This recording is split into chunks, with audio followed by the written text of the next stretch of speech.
Apakah golongan darah mempengaruhi daya tahan tubuh? Golongan darah tuh hanya berpengaruh kalau misalkan keturunan sama donor darah. Jadi ketika kita mau donor darah atau kita mau transplantasi itu dilihat golongan darahnya apa agar tidak menimbulkan efek koagulan atau penggumpalan. Ya, jadi resus negatif sama positif itu nggak boleh ketemu. Nanti bisa terjadi penggumpalan. Itulah alasan ya. Tetapi kalau teman-teman mengatakan golongan darah A lebih mudah sakit, oh lebih mudah sakit, enggak kayak gitu bos sistemnya. Nggak kayak gitu. Golongan darah itu ditanyakan hanya untuk melihat kalau misalkan teman-teman terjadi trauma, ya kan, terjadi trauma.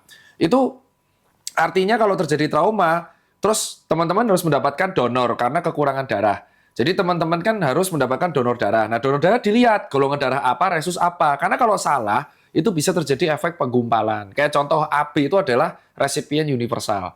O itu adalah donor universal. Jadi kalau untuk kaitan sel darah merah, contohnya ya golongan darah AB itu disebut sebagai istilahnya kalau orang awam resipien universal. Kalau kepepet banget ya, nggak ada A atau B. Sedangkan kalau darah O itu adalah donor universal. Kalau kaitannya sel darah merah. Kalau plasma, donor plasma beda lagi. Donor trombosit beda lagi. Jadi buat teman-teman, itu kaitannya tentang donor dan transfusi darah. Jadi jangan mengait-ngaitkan antara penyakit dengan golongan darah kalau kayak gitu. Itu masih jauh penelitiannya. Itu pun kalau di dalam penelitian konteksnya masih korelasi. Nah, korelasi itu di tingkat penelitian tuh levelnya nggak kuat gitu loh, nggak kuat. Jadi jangan percaya seperti itu. Masih banyak faktor lain yang mempengaruhi penyakit. Golongan darah itu nomor sekian.